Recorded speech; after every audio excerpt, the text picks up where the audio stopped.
Hello dear students, स्वागत है आपका मेरे YouTube channel math plus IT पर। और एक बार फिर मैं आपका स्वागत करता हूं। शिवराम सैनी। हमारे पास टॉपिक चल रहा था अवकलज के अनुप्रयोग, और हमने पिछले वीडियो में बताया कि राशियों में परिवर्तन की दर कैसे ज्ञात की जाती है। उससे संबंधित हमने एग्जाम्पल भी हल किए। आज हम एक्सरसाइज 8.1 की बात करेंगे, और इसके अंतर्गत पहला प्रश्न है, वो है एक वृत्त के क्षेत्रफल में त्रिज्या के सापेक्ष परिवर्तन की दर ज्ञात कीजिए। ठीक है, वहां पर त्रिज्याएं दी गई थी आपको, तो आपको सीधा सा क्षेत्रफल का त्रिज्या के सापेक्ष डिफरेंशिएशन करना है और क्षेत्रफल में त्रिज्या के सापेक्ष परिवर्तन की दर ज्ञात करनी है। ठीक है, तो सेकंड क्वेश्चन देखिए, एक कण वक्र y 2x/3x³ + 1 पर चलता है। वक्र पर उन बिंदुओं को ज्ञात कीजिए जहां y निर्देशांक में परिवर्तन की दर x निर्देशांक में परिवर्तन की दर की दोगुनी है। ये वक्र का समीकरण मिला है जिसके ऊपर वो चलता है। ठीक है, और साथ में रिलेशन मिला कि y निर्देशांक में जो परिवर्तन की दर है वो x निर्देशांक में परिवर्तन की दर की दुगनी है। उस कंडीशन में वृत्त पर स्थित बिंदुओं को ज्ञात करना है। ठीक है, तो सबसे पहले हम जो कह रहा है उस रिलेशन को लिखें, जो कि y में परिवर्तन की दर dy/dt ये बराबर है किसके, x में परिवर्तन की दर के दुगने के। ठीक है, जैसा से दिया वैसा हमने लिखा। अब वक्र का जो पथ है उसका समीकरण लिखें। वक्र के गति का समीकरण या पथ का समीकरण वो हमें मिला है y बराबर 2/3x³ + 1। ठीक है, हम इसका डिफरेंशिएशन करते हैं किसके सापेक्ष, समय t के सापेक्ष, ताकि इनमें जो परिवर्तन है वो सीधा सीधा हमें प्राप्त हो जाए। y में परिवर्तन की दर मिल जाएगी, x में परिवर्तन की दर भी, जो कि हमें यहाँ पर दे रखी है। तो यहाँ dy/dt मिल जाएगा, x का डिफरेंशिएशन होगा तो dx/dt मिल जाएगा। तो हम पुट करेंगे यहाँ पे वैल्यूज, क्या होगा, differentiation with respect to time t, तो dy/dt 2/3 गुणा x³ का डिफरेंशिएशन करेंगे 3x² और x का करेंगे तो dx/dt और 1 का करेंगे तो क्या हो जाएगा, 0 हो जाएगा। 3 से 3 कट जाएंगे तो ये मिलेगा dy/dt इक्वल टू कितना होगा, 2x² dx/dt। ठीक है, समीकरण फिर से मान रखेंगे, क्या हो जाएगा, यहाँ पुट करेंगे तो हम 1, तो 2x² dx/dt, हमने dy/dt का मान यहाँ पुट कर दिया है, बराबर में कितना है 2 dx/dt, 2 से 2 कैंसिल, dx/dt से dx/dt कैंसिल, क्या बचेगा x² = 1। और जब हम वर्गमूल लेंगे तो x = ±1। x के मुझे दो मान मिल गए, जब x बराबर 1 तब वक्र के समीकरण से, ठीक है, वक्र नहीं है, कण के पथ का है, ये है समीकरण। तो वक्र के समीकरण से इसमें x बराबर 1 रखेंगे तो y बराबर 2/3 गुणा 1³ + 1 बराबर 2/3 + 1। 1³ का मान 1 ही होता है, तो 2/3 + 1 एलसीएम लेंगे तो 5/3 हो जाएगा। ठीक है, वह जब x बराबर -1 रखेंगे इसी इक्वेशन में, तब उसी वक्र के समीकरण से क्या मिल जाएगा, y बराबर 2/3 गुणा -1³ + 1, तो माइनस का हो जाएगा 2/3 + 1, इनका एलसीएम लेकर हल किया जाए तो 1/3। इसलिए जो बिंदु चाहिए थे यानी अभिष्ट बिंदु x का मान 1 तो y 5/3, वह x का मान -1 तो y बराबर 1/3।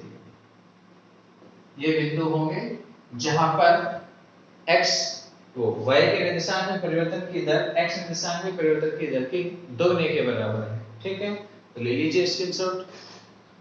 तीसरे प्रश्न को देखें हम तो कहता है 13 मीटर लंबी सीधी दीवार के सहारे झुकी हुई है।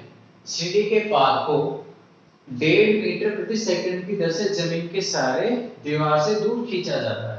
सीढ़ी तथा जमीन के मध्य का कोण किस दर से परिवर्तित हो रहा है जबकि सीढ़ी का पाद दीवार से 12 मीटर दूर है। उस कंडीशन में कोण में परिवर्तन की दर पूछी गई है, यानी यदि कोण को हम थीटा लें तो थीटा में परिवर्तन की दर d थीटा अपॉन dt पूछा गया है। मान लीजिए ये हमारे पास दीवार है, ये धरातल है और यहाँ पर सीढ़ी रखी हुई है, ठीक है। सीढ़ी की लंबाई मिली है आपको 13 मीटर, ठीक है। मान लिया मेरे पास इस सीढ़ी है वो AB है और ये O, तो OA क्या होगी, दीवार है। ये सीढ़ी है आपके पास और ये सीढ़ी का पाद है जो कि दीवार से दूर खींचा जा रहा है, यानी सिरे को हम दूर खींच रहे हैं। किसी समय पर मान लिया मैंने सेम वही कंडीशन से, ये x है, ये y है और सीढ़ी है वो धरातल के साथ थीटा कोण बनाती है। थीटा रेडियन, डिग्री में नहीं, किसमें, रेडियन में। क्यों? क्योंकि डिफरेंशिएशन करेंगे तो डिग्री में नहीं होता, किसमें होता है, रेडियन में डिफरेंशिएशन होता है। तो एक एंगल हम कैसा ले रहे हैं, π/2 π/3, इस टाइप के जो एंगल्स होते हैं, यानी रेडियन वाला एंगल है, ये रेडियन कोण है। तो मान लिया हमने सीढ़ी AB, दीवार OA के साथ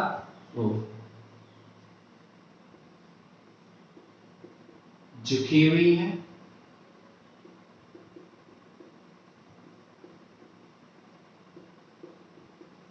तथा धरातल से थीटा रेडियन कोण बनाती है।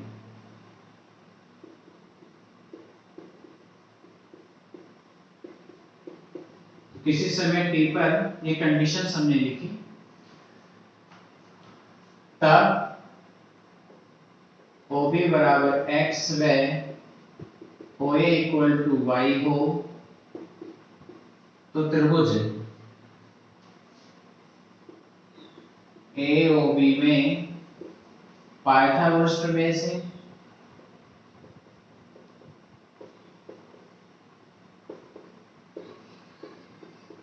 क्या होगा, आधार का वर्ग प्लस लंब का वर्ग बराबर कर्ण का वर्ग, ठीक है।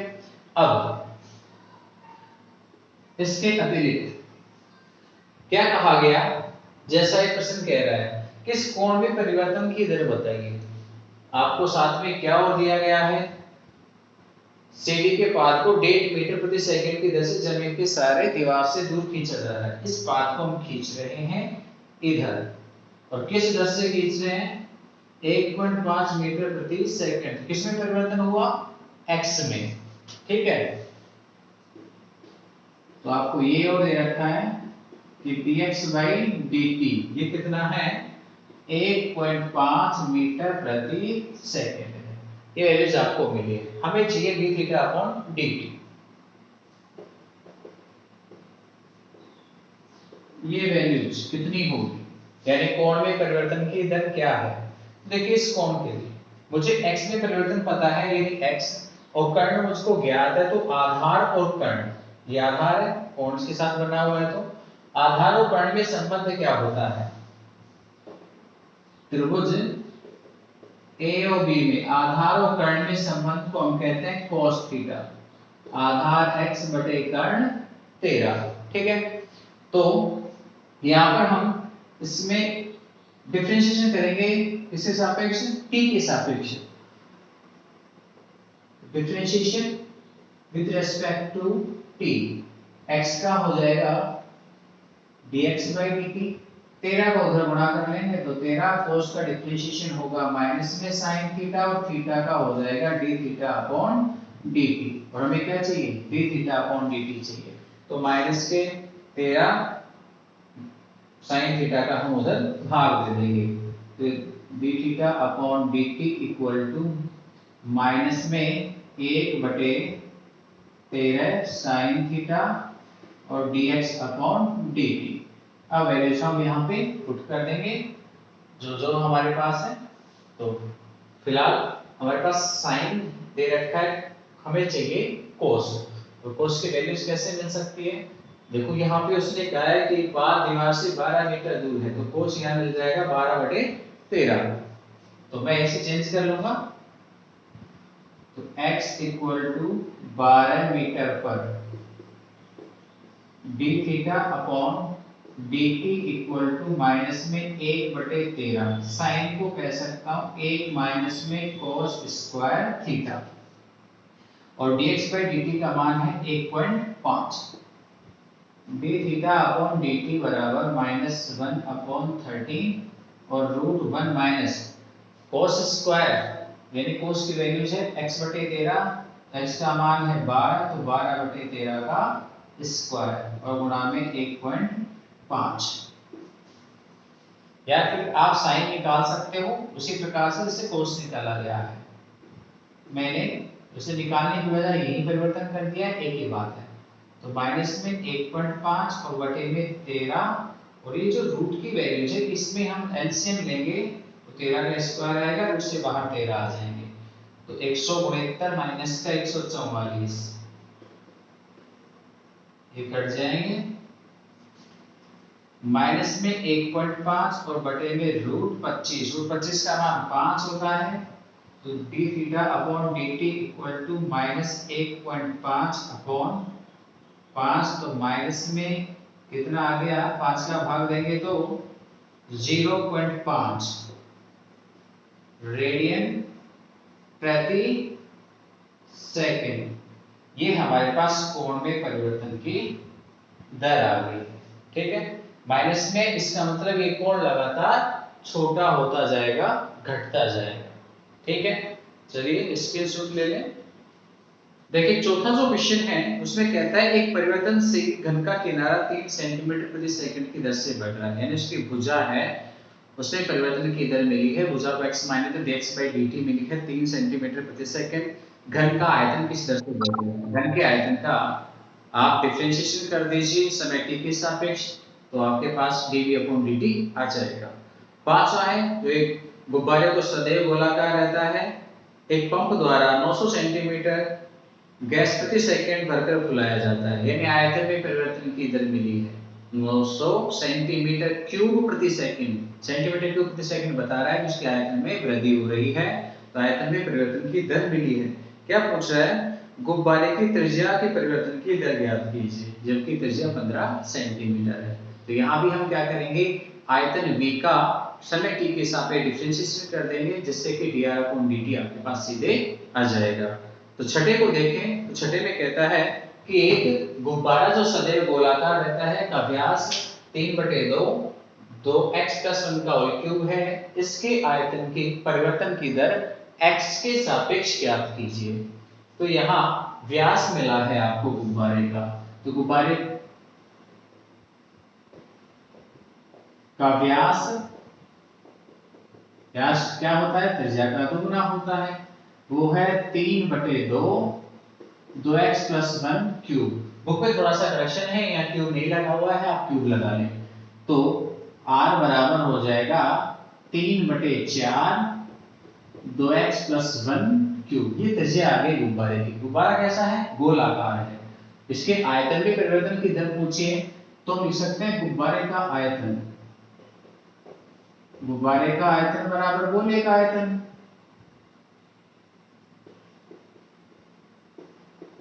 तो गोले का आयतन कितना होता है, 4/3 पाई r क्यूब, और r का मान ये है, उठा के यहां से देंगे, v बराबर 4/3 पाई और r की जगह पर 3/4 2x+1 का होल क्यूब, ठीक है, और उसका भी क्या है, क्यूब है।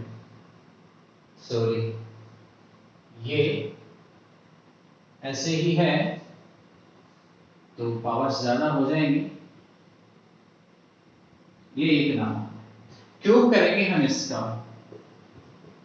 4/3 पाई गुणा 27, और 4 का क्यूब होता है 64 और 2x+1 का क्यूब। 3 से काटेंगे 9, 4 से काटेंगे 16, तो हो गया 9 पाई बटे 16 और 2x प्लस 1 का क्यूब, ये मेरे पास v है। और x के सापेक्ष इसका परिवर्तन की दर चाहिए तो डिफरेंशिएशन कर देंगे, x के सापेक्ष differentiation with respect to x, तो आयतन में परिवर्तन की दर आ जाएगी x के सापेक्ष, यानी dv अपॉन dx आ जाएगा। तो 9 पाई बटे 16 तो अचर पद है, डिफरेंशिएशन करेंगे इस वाले पद का तो घात नियम लगेगा, 3 घात गुणा में और 2x प्लस 1 की एक घात कम हो जाएगी यानी स्क्वायर, और 2x प्लस 1 का भी डिफरेंशिएशन करेंगे तो 2x का 1 और प्लस 1 का 0 हो जाएगा डिफरेंशिएशन। फिर 2 से 16 कट जाएंगे, 8 आ जाएंगे नीचे, ऊपर जाएंगे 9 की 27 पाई और 2x प्लस 1 का स्क्वायर, ये हमारे पास क्या आ गया, आयतन में x के सापेक्ष परिवर्तन की दर। ले रहे स्क्रीनशॉट।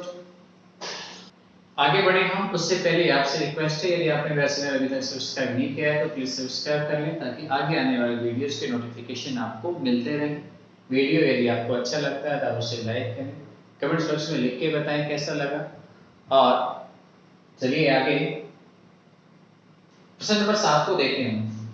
किसी वस्तु की x इकाइयों के उत्पादन में कुल लागत cx रुपए में निम्न समीकरण cx इक्वल टू, ये समीकरण मिली है द्वारा दी गई है, सीमांत लागत ज्ञात कीजिए जब वस्तुओं की 3 इकाई उत्पादित की जाती है। सीमांत लागत के लिए हमने पहले भी कहा था कि लागत में जो परिवर्तन की दर है उसे ही हम सीमांत लागत कहते हैं, यानी कितना परिवर्तन आया।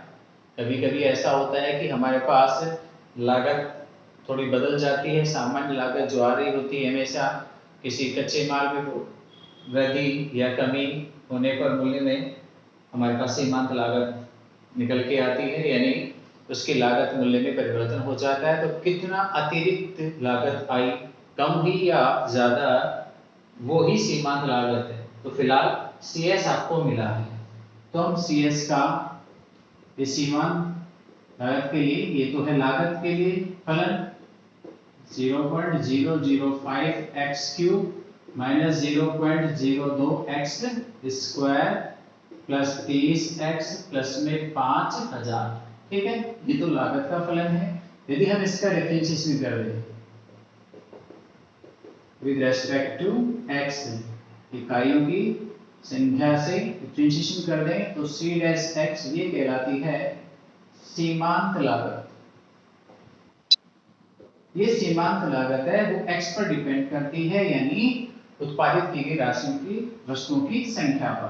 तो डिफरेंशिएशन करेंगे हम इसका, 3 गुणा में आएगा तो 0.005 गुणा 3x स्क्वायर हो जाएगा, माइनस में 0.02 x स्क्वायर का डिफरेंशिएशन करेंगे तो 2x आ जाएगा, और 30x का करेंगे तो 30 मिलेगा, और 5000 का डिफरेंशिएशन 0 होगा।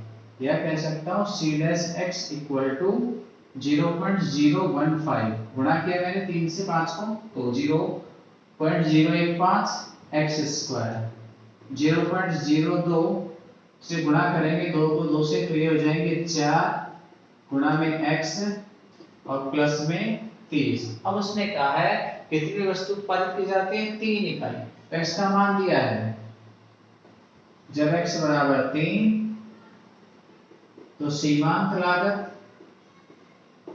यानी c डैश x क्या हो जाएगा, c डैश x की जगह 3 बराबर 0.015 इंटू 3 का स्क्वायर माइनस 0.04 इंटू 3 और प्लस 30, ये हो जाएगा 0.015 इंटू 9 माइनस 0.12 और प्लस 30, या फिर c डैश 3 इक्वल टू, ये गुणा करेंगे हम कितने हो जाएंगे 135, 0.135 और माइनस में 0.12, इसमें मैं 0 भी लिख देता हूँ आगे, इसमें से घटाना पड़ेगा, और ये 30। तो 135 120 माइनस करेंगे 135 में से तो बचेंगे 15, तो ये बचेगा 0.015 और माइनस को प्लस में 30, इसलिए सीमांत लागत वो हमारे पास आ गई 30.015 रुपए। आप चाहें तो इसे यूं भी कह सकते हो 30.02 रुपए। ठीक है, ये सीमांत लागत लगभग राशि। आठवां क्वेश्चन है, उसमें भी त्रिज्या में परिवर्तन की दर भी दी गई है और आयतन में परिवर्तन की दर और क्षेत्रफल में परिवर्तन की दर आपसे पूछी गई है। तो ऐसे क्वेश्चन हमने किए हैं तो आप कर सकते हैं उन्हें। तो 9वें क्वेश्चन को देखते हैं हम आगे। कहता है एक नली से 12 सेंटीमीटर क्यूब प्रति सेकंड की दर से बालू उड़ेली जा रही है। उड़ेले गए बालू से एक शंकु का निर्माण इस प्रकार होता है कि शंकु की ऊंचाई सदैव आधार की त्रिज्या का 1/6वां भाग होती है। बालू के शंकु की ऊंचाई में किस गति से वृद्धि हो रही है, यानी ऊंचाई में परिवर्तन की दर ज्ञात करनी है जबकि ऊंचाई 4 सेंटीमीटर। क्या कह रहा है कि नली से मिट्टी जमीन पर उड़ेली जा रही है और जमीन पर उड़ेल रहे हैं तो इस प्रकार से मिट्टी का एक शंकु बनता हुआ जा रहा है। ये क्या है, मिट्टी का एक शंकु है, इसका निर्माण हो रहा है और इस मिट्टी के शंकु किसी समय t पर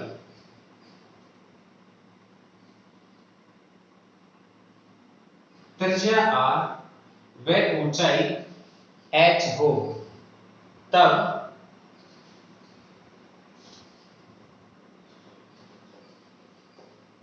किसी समय t पर मिट्टी के शंकु की त्रिज्या r व ऊंचाई h हो तो प्रश्न से ऊंचाई त्रिज्या का r का हमेशा 1/6वां भाग होती है, या यूं कह सकता हूं मैं r बराबर 6h। त्रिज्या है वो ऊंचाई की 6 गुनी है। ठीक है, अब यहां हमें ऊंचाई में परिवर्तन चाहिए तो r का मान हमने h में लिख लिया है। तो शंकु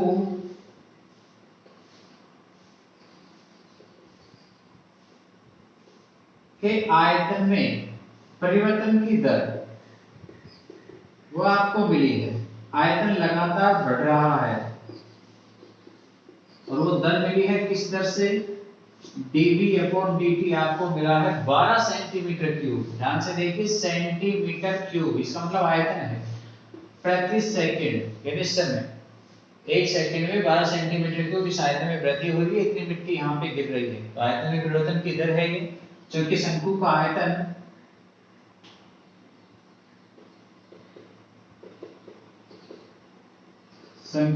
आयतन V बराबर 1/3 पाई r स्क्वायर h होता है, या V बराबर 1/3 पाई r स्क्वायर। r का मान है 6h, तो 6h का होल स्क्वायर गुणा में h।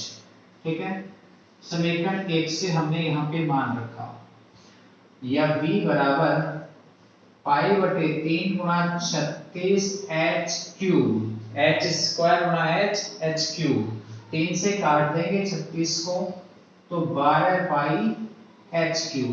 और अब हम इसका डिफरेंशिएशन करेंगे किसके सापेक्ष, समय t के सापेक्ष। Differentiation with respect to t क्या होगा, dV/dt और 12 पाई अचर पद है, h क्यूब का करेंगे तो 3h स्क्वायर और h का करेंगे तो dH/dt, और हमें dH/dt ही ज्ञात करना है तो हम इसका यहाँ भाग लेंगे, या dH/dt बराबर ये बटे में जाएगा तो 1/12 की 36 पाई h स्क्वायर और गुणा में dV/dt। और उसने कहा जब ऊंचाई h बराबर 4 सेंटीमीटर हो, यानी जब h बराबर 4 सेंटीमीटर तब कितना मिलेगा, dh बाई dt 1/36 पाई और h की जगह पे 4, तो ये 4 का स्क्वायर, ठीक है, गुणा dv upon dt, dv upon dt कितना था 12,